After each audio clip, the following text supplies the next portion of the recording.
in the center of the universe tonight, more LeBron. Everyone already knows that the MVP voting story dominated the internet this weekend. LeBron got 121 out of a possible 122 first-place votes. And guess what? Twitter got mad. Mainly it got mad at the mystery person who didn't vote for LeBron. It came out Monday that the culprit was Boston Globe writer Gary Washburn, who admitting to voting for Melo. Come on, not even Kevin Durant. The interesting thing, though, was that what Dan LeBatard did on Twitter when the story first broke. Now, yesterday at 3:43 is where this all seemingly began. LeBatard retweeted this tweet from LeBron the God, excuse me.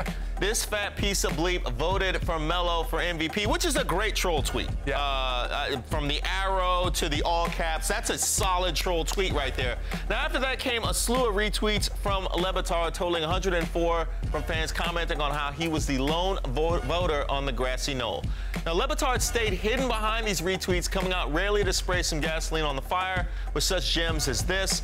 At 4:59 p.m., Melo was robbed. Enjoy that quite a bit. Now, all this turned the internet mob on LeBatard, so much so that Deadspin even published a story crediting LeBatard with the vote, which it later retracted when it was found out to be false.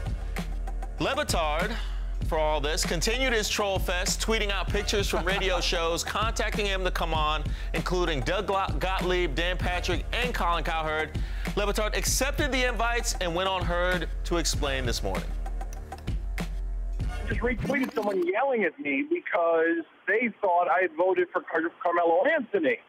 And the reaction after that, when that just gathered steam and other people started thinking that I had voted for Carmelo Anthony, was amazing for a number of reasons. But the chief reason for me wasn't this guy hated a year ago? And now all of you are really angry at me because I denied him a meaningless vote that I didn't actually deny him? To keep him from being a unanimous MVP on an MVP trophy that he won anyway, despite that vote. So it was just weird. It was weird as a social experiment.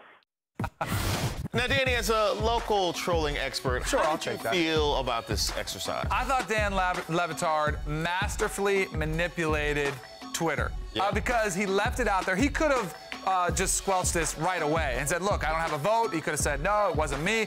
A number of different things. Instead, he let it build. He let people go out there. He retweeted a couple things, let people get even more mad at him, which is always a good thing because then it kind of gains momentum. And he used it to his advantage. Then everybody was talking about him. He gets this, Deadspin article. And then today he comes out and gets to tell a story, and it sounds like he just used it as a social experiment. You know what? It's interesting, the herd mentality of Twitter, because the one guy says it gets retweeted, and all of a sudden the assumption of truth to the point that even Deadspin would publish something just going off of the herd on Twitter that was going at LeBatard.